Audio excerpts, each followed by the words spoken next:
Logical people stay stuck in heartbreak longer.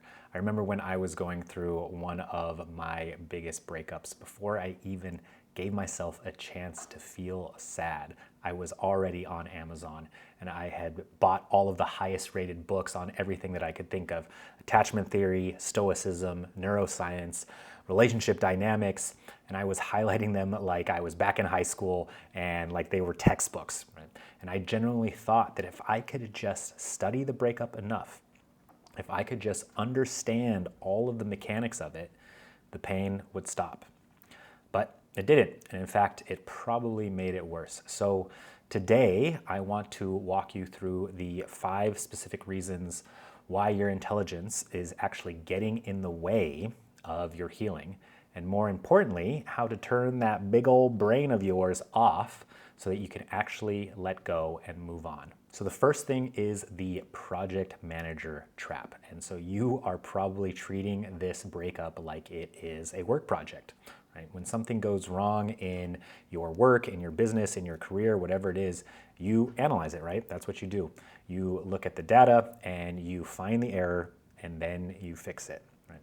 And so you are probably doing the same thing here with your breakup. Replaying conversations from 3 months ago, analyzing the syntax of their texts. Did they use a period? Did they use an emoji? What emoji did they actually use? And trying to find the exact moment that the deal fell through. But relationships aren't logical systems, right? They are a complex system between 2 imperfect beings. And so there's no one single root cause that once you find it, fixes the bug in the software.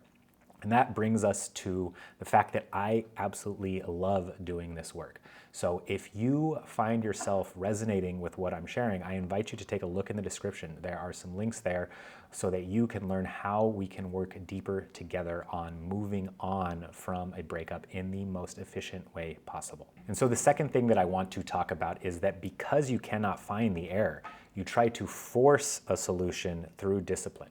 This is what I call the over-optimization phase. And so I see this all the time. You've probably adapted a super strict new protocol. Maybe it's 5 a.m. runs, ice baths, downloading 3 different meditation apps, and you are basically trying to discipline yourself into feeling better.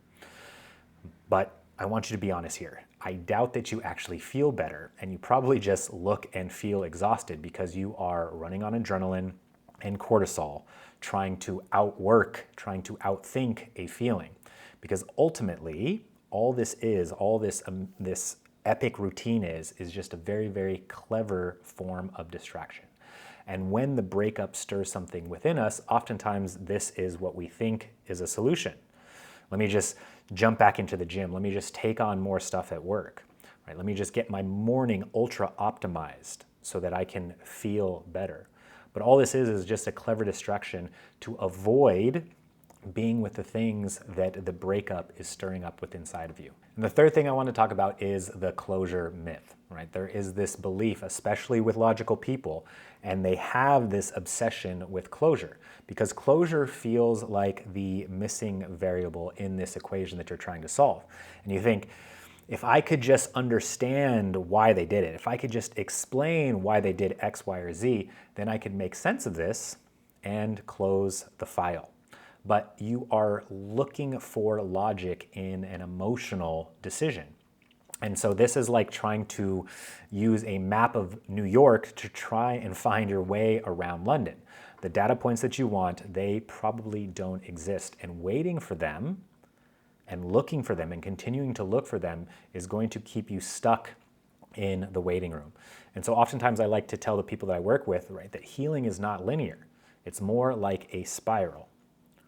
And so you will find yourself making progress on a certain pattern, but then you'll come back around to that same pattern and be able to see it with new, fresh eyes. So this idea that you're going to get closure and you're going to close this file is a myth. Ultimately, all of the work that you're doing for this stuff that's getting stirred up inside of you, you're ultimately learning how to build your capacity so that when it inevitably comes up, you can feel those things, you can be with those things without avoiding them, and you've also expanded your capacity so that you can also be with the joy and the excitement that is life. And the fourth thing that I want to talk about is the shame of inefficiency.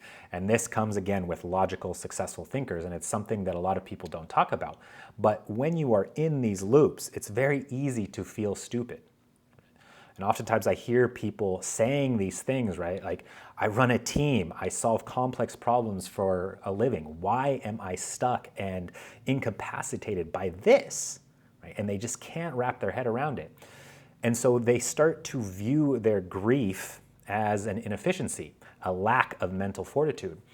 So not only are you not even really making progress on moving on, but you're also on top of that beating yourself you're beating yourself up for not being over it already, which again, this is like a double whammy for keeping your nervous system in a state of threat. And when your nervous system feels like it's not safe, when your nervous system feels like it's activated, this is what's going to keep your mind looping over and over and over again as your body is just hunting for a way to feel safe again. And so this brings us to point number 5, and ultimately what is really the solution to this is that you cannot outthink a physiological problem. You cannot use your brain to solve a problem that is in your body. And that's what this is. That's what's happening to you. Heartbreak isn't a thought. It is a nervous system issue. And as you're going through this heartbreak, your body is basically sending out an SOS. And that is why your mind keeps racing. Because this is, again, the mind racing is a great sign. It's a great thing to look out for to show you that your body is not feeling safe, that your body is not feeling regulated, that your nervous system is all over the place and feeling like, danger, danger, danger. So no amount of Stoic philosophy, no amount of books, no amount of podcasts, no amount of logic is going to turn off this fire alarm, this alarm that's going on that's saying danger, danger, danger. You have to be able to physically calm the body down first.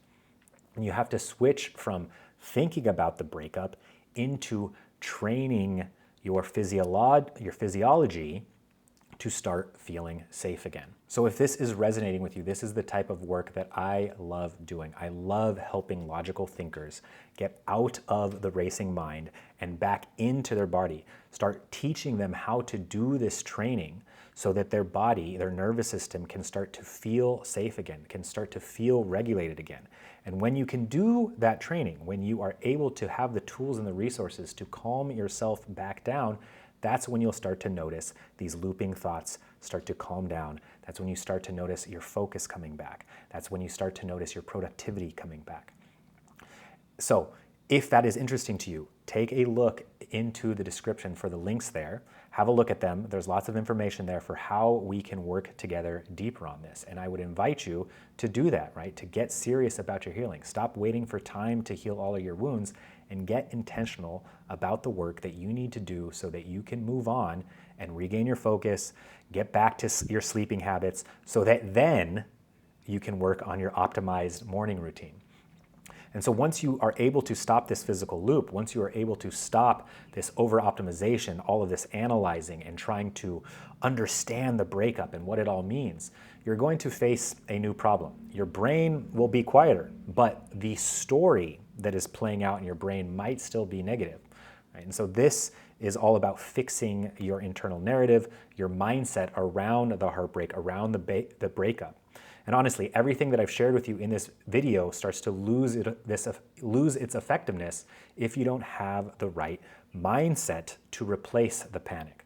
So I will place a link down here to one of my other videos. It's called Mindset Shifts That Changed My Breakup Journey Forever. I highly recommend you take a look at it because that's the other half of this puzzle. So thank you so much for your presence here, and I will see you in the next one. Peace.